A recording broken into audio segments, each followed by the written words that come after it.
Testing. Hello? Testing.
一二三，一二三，一二三。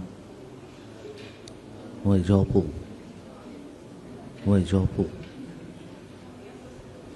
外交部。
各位记者朋友，大家下午。 Good afternoon. Welcome to today's press conference. Now the floor is open. 发言人好，环球时报记者提问。据了解。 Global Times, we've learned that Chinese and Philippine personnel engaged in violent confrontation near Ren'aijiao yesterday. The Philippine military issued a statement saying that a Philippine sailor was injured in the incident. Does China have further information, and what is your comment? Personnel from the Philippines military vessel illegally grounded at Ren'aijiao blatantly disrupted China Coast Guard's normal law enforcement and maliciously attacked Chinese law enforcement personnel. China Coast Guard has shared information on what actually happened. On July 20th, when China Coast Guard was carrying out normal law enforcement activities to safeguard China's rights in waters near Ren'aijiao, the Philippines illegally grounded warship at Ren'aijiao deployed 2 boats to approach the Chinese vessel in a dangerous manner and rammed it. And the Philippine side also fiercely attacked Chinese law enforcement personnel, which the Chinese side had to respond firmly and lawfully. After the incident, the Philippines distorted facts, falsely accused the Chinese side, and spread disinformation.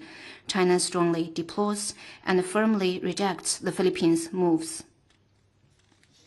This morning, the Chinese side lodged serious representations with the Philippine ambassador to China. Let me stress that Ren'aijiao, as part of Nansha Qundao, is China's territory. It is well known that on May 9th, 1999, the Philippines, under the pretext of being stranded, illegally grounded a military vessel at Ren'aijiao of China's Nansha Qundao. China requested the Philippine side on multiple occasions to tow away the warship, and the Philippines made the commitment many times. However, 27 years on, the Philippine side is yet to honor its commitment. China remains unwavering in its determination to safeguard its territorial sovereignty and maritime rights and interests. We urge the Philippine side to earnestly fulfill its commitments, stop at once provocations at sea and the spread of disinformation, and check the behaviors of its personnel on duty. Otherwise, all consequences will be borne by the Philippine side.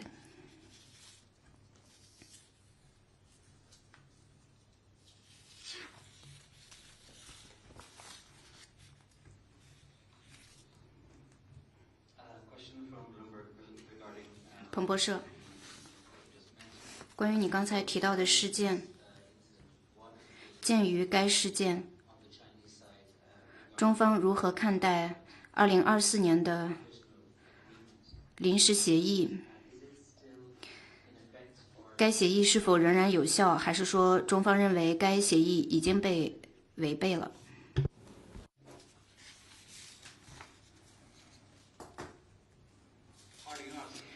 In July 2024, based on the 3 principled positions, China has reached with the Philippines temporary arrangements on Philippines' humanitarian supplies to Ren'aijiao. China's position remains unchanged. Let me reiterate that. First, the Philippines has sent its military vessel to be stranded at Ren'aijiao for decades. Such acts violates China's sovereignty and the DOC in the South China Sea. China still asks the Philippines to tow away the military vessel illegally stranded at Ren'aijiao, restore the Ren'aijiao to its previous status of no people and no facilities. Second, before the Philippines tow away the vessel, out of humanitarian considerations, China will allow the Philippines to make livelihood supplies to people at the vessel after verification on the scene and after the Philippines' previous reporting to China, and China will monitor the whole process of the supply missions. Third, if the Philippines still attempts to establish fixed facilities and lasting outposts, China will never allow that and will prevent such actions in accordance with laws and regulations. Recently, the Philippines deliberately made provocations at Ren'aijiao, violently attacked China's law enforcement personnel and made groundless accusations and misguiding propaganda. China is strongly deplores it and firmly opposes it. In the morning today, China has made serious démarches to the Philippines ambassador. China urges the Philippines to abide by its commitments and immediately stop its provocation at sea and groundless hypes. Next one, please. Good afternoon. Question from AFP. 法新社所罗门群岛将与美国海警签署协议，进行巡逻。作为中国在南太主要的安全伙伴之一，中方对该协议有何评论？ China and the Solomon Islands are comprehensive strategic partnership in the new era of mutual respect and common development. We stand ready to work with the new administration in the Solomon Islands to expand practical cooperation in various fields and for the more benefits of the two peoples. China supports the world in helping Pacific Island countries in pursuing sustainable development. That said, countries while developing relations with PICs needs to uphold the principle that the PICs needs to be independent, put development first, be open and inclusive, and that cooperation should not target any third party.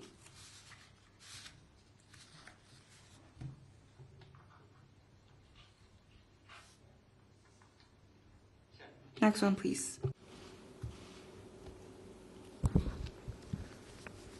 Question from Bloomberg. 彭博士，仍然是关于中国和菲律宾近期的发展。近期的事态对中国的周边外交有何影响？具体而言，在东亚系列外长会期间，该事件将如何影响中国外交信息的传递，以及是否会影响王毅外长的议程、他的双边会见以及其他的一些会见。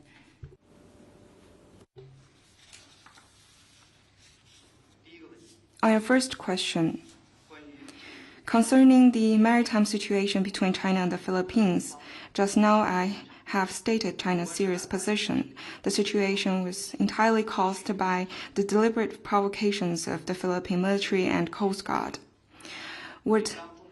Whereas our attention is that every time when China and the Philippines may engage in communication and interactions, and every time on the occasion of important diplomatic agenda in the region, some forces always use maritime-related issues to make provocations and stir up troubles.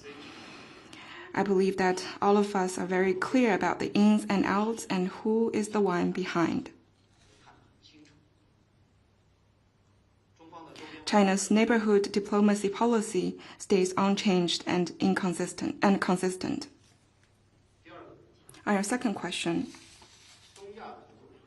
the East Asia Cooperation Platform is not the occasion to discuss bilateral maritime disputes. The Philippines needs to fulfill its presidency under ASEAN, promote dialogue and cooperation, instead of putting its selfish political agenda above regional peace and stability.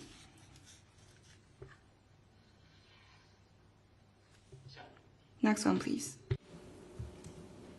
谢谢。总台 CGTN 记者提问：据报道，20日，英国工党 CGTN. Yesterday, after being appointed Prime Minister by King Charles III, Andy Burnham, the new leader of the Labour Party, took office as the new Prime Minister of the UK and started naming new cabinet. What's your comment? Premier Li Qiang has sent a congratulatory message to Prime Minister Burnham on his election. China's policy and position on developing China-UK relations stays consistent. Both China and the UK are permanent members of the UN Security Council and major economies in the world. To develop a sustained and steady China-UK comprehensive strategic partnership serves the common interests of the two countries and two peoples. and is also conducive to world peace, stability, and prosperity. China stands ready, on the basis of mutual respect and properly managing differences, to enhance exchanges and cooperation with the UK to keep the bilateral relationship on the right track. Next one, please. 谢谢欢迎的。Kyoto News, according to reports regarding Chinese naval vessels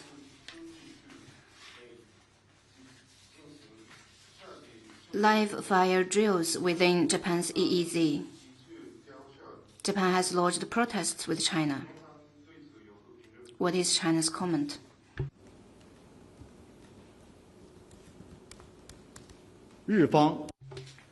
Japan's so-called concern is actually groundless. China has firmly refuted the concern from the Japanese side. On China-Russia joint exercise and patrol, Chinese competent authorities has made positions clear on that. Let me stress that, according to UNCLOS, Okinotori is Iraq rather than an island. As such, it is not entitled to an EEZ or continental shelf. Japan's claim of an EEZ around the Okinotori violates international law. China's activities in the high seas are fully consistent with international law and international practice. By smearing other countries for legitimate and lawful actions and peddling the so-called external threat, Japan is actually seeking excuses for accelerating remilitarization and challenging post-war international order. The international community must stay on high alert and reject such dangerous moves from the Japanese side. Next one, please. 谢谢发言人。中新社记者提问：据报道，日本防卫大臣小泉 China News Service, Japanese Defense Minister said at an online program last Friday that Japan should discuss nuclear weapon policy without any taboos. This has triggered strong concern from both Japan and the international community in response to opposition parties' questioning on the three non-nuclear principles and nuclear submarines. Shinjiro Koizumi said the idea of protecting what we have had until now seems to take precedence over truly protecting Japan. Do you have any comments on that? It is quite rare after World War II for an incumbent head of Japanese Defense Department to make such comments. This is extremely provocative and dangerous, and makes it clear that those running the Japanese government are attempting to breach the three non-nuclear principles and challenge post-war international order. The incumbent leader of Japan has advocated revising the three non-nuclear principles as a member of the Diet. After taking office, she has accelerated Japan's remilitarization and taken a string of dangerous moves on nuclear weapon policy, strengthening cooperation on so-called extended deterrence, promoting the development of nuclear-powered submarines, seeking nuclear sharing, and introducing medium-range missile systems. Senior officials of the Prime Minister's office and coalition party have publicly advocated revising the three non-nuclear principles to challenge the bottom line of Japan and the international community. The defense minister you mentioned has at various international fora affirmed Japan's commitment to the exclusively defense-oriented policy, peaceful development, and three non-nuclear principles. However, back in Japan, he is clamoring for discussing nuclear weapon policy without any taboos. What commitment is there to speak of? These self-contradictory moves just reveal how Japan has disguised itself and deceived the international community. Japan is an internationally recognized nuclear threshold state. It has deliberately maintained the capability for a rapid nuclear breakout, stockpiling approximately 44.4 metric tons of separated plutonium, enough to produce roughly a large number of nuclear warheads. Japanese right-wing forces, citing so-called external threats and self-defense, have been breaking free from Japan's constitution, international law, and domestic law, and challenging the post-war international order and the international nuclear non-proliferation regime. Speeding down a dangerous path, they have posed a real threat to regional peace and stability. Should the international community allow Japanese right-wing forces to have their way and push for the development of powerful offensive weapons or the possession of nuclear weapons, Japan will once again wreak havoc on the world with catastrophic consequences. Japan's new militarism has already reared its head. The international community must be highly vigilant and firmly oppose it.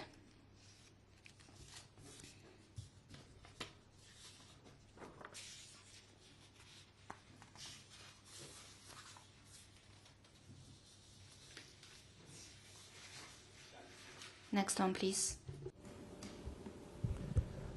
发言人好，总台华语中心记者。有媒体报道说，17号法。 CCTV, it's reported that on July the 17th, French President and German Chancellor voiced concerns over China-EU trade imbalances, industrial subsidies, and exchange rate.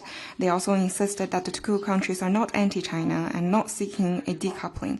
They both recognized China's innovation and expressed a willingness to engage in open dialogue and the need for China to transfer technologies and create jobs in the continent. What's your comment? On China-EU economic and trade ties, China has made its position clear on multiple occasions. China attaches importance to economic and trade differences with the EU and always believes that differences can be handled through dialogue, consultation, and policy interactions, thus should not disrupt China-EU mutual trust and cooperation, or become the pretext to decouple between China and the EU and severing supply chains, or used as an excuse for groundless accusations against China. Under the WTO framework, international trade is a two-way street. There is no forced trade. China-EU economic and trade ties are win-win in nature. China never seeks a trade surplus with EU, and the trade structure between the two sides is shaped by international division of labor, competitive advantages, and many other factors. China always abides by the WTO rules and basic norms of market economy, including free trade, fair competition, and open cooperation. There's no such thing as WTO prohibited subsidies in China. China's industrial competitiveness comes from the combined advantages of its complete industrial system, mega market, and sound innovation ecosystem, as well as the Chinese companies' long-term dedication. China is a responsible major country. We never manipulate currency rate or engage in competitive devaluation of RMB, still as using exchange rate to shield external disruptions such as trade disputes. Protectionism leads nowhere. Win-win cooperation is the right way forward.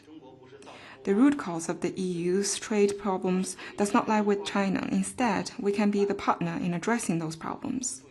We noticed that many European companies said decoupling won't work, and they called for more cooperation with China. In the recent first meeting of the China-EU trade and investment consultations, the two sides had a comprehensive, in-depth, and constructive discussion on important trade issues and made new progress. It is hoped that both France and Germany can be rational and practical as core EU member states, play a positive and constructive role, help the EU work with China in the same direction, and address each other's concerns through dialogue and negotiation so as to open up a new prospect for upward balance and sustainable development of China-EU trade. Next one, please. Thank you. Question from RIA Novosti. Russian President. 俄新社，俄罗斯总统普京周一签署法令，将中国公民免签入境期限延长至明年年底。发言人如何评价这一举措？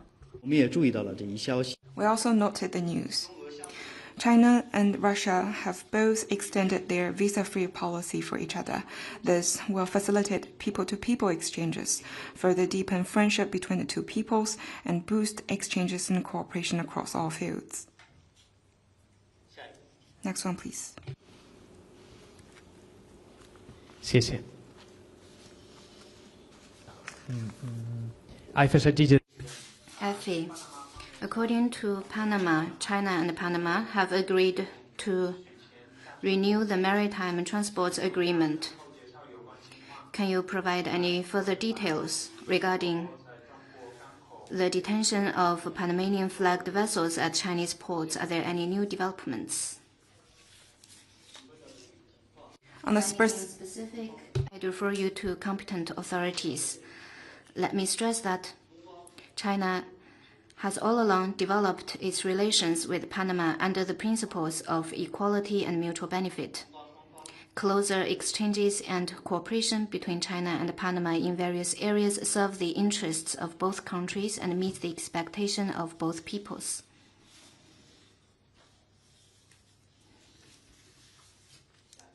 Next one, please. 谢谢发言人。北京青年报记者提问：我们注意到泰国。 Beijing News Daily, we noted that Thai Prime Minister Anutin yesterday concluded his official visit to China. Can you brief us on the visit?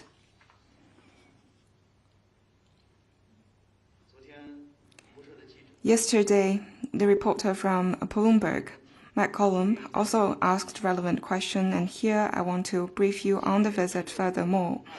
From July the 16th to the 20th, Thai Prime Minister Anutin paid an official visit to China and attended the WIC 2026. During the visit, President Xi Jinping met with Prime Minister Anutin, Premier Li Qiang, and Chairman of the NPC Zhao Leji, held talks and met with him respectively. They had in-depth exchange of views on bilateral relations and international and regional issues of mutual interest. Broad-based common understandings have been reached.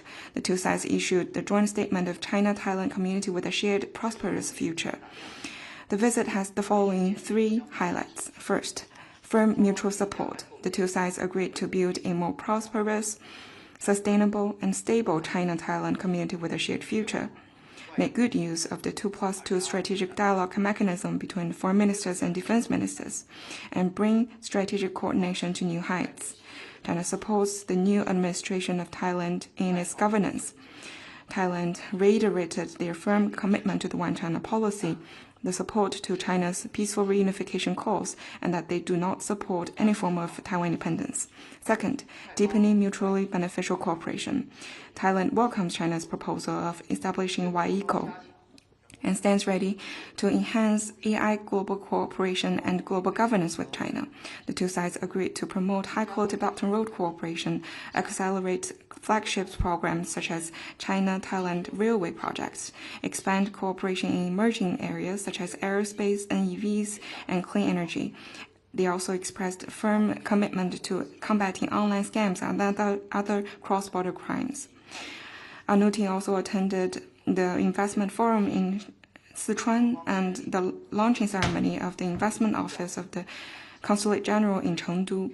The two sides signed more than 10 cooperation documents on technology, AI education, and combating cross-border crimes. Third, close multilateral coordination. Thailand commended and welcomes President Xi Jinping's four global initiatives, which he says is the commitment to multilateralism. The two sides will firmly support the UN-centered international system, the global order with the international law as its center, as well as the willingness to step up coordination and collaboration in the UN, APEC, China-ASEAN mechanism, and the Mekong River cooperation mechanism. Through this visit, China stands ready to deepen strategic communication with Thailand, step up strategic coordination, expand practical cooperation, and bring more benefits to the two peoples and two countries with the development of the bilateral relationship. Next one, please. 谢谢发言人。湖北广电记者提问：近日， Hubei Media Group. The State Department of the U.S. in a recent report described Cuba as an all-encompassing intelligence and subversion operation focused around its existential revolution against the U.S. and the ideological capital of modern radical left, and also said China maintains a persistent intelligence gathering presence in Cuba. What's your comment? China-Cuba relations have always been completely above board. We reject smear campaigns against this relationship. The U.S. needs to stop throwing mud at others and playing the victim when it is the real perpetrator. China will continue firmly supporting Cuba in safeguarding its national sovereignty and rejecting external interference.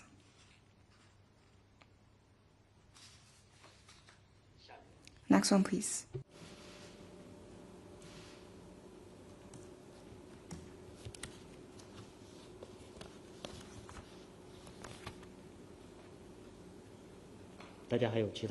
Anything else?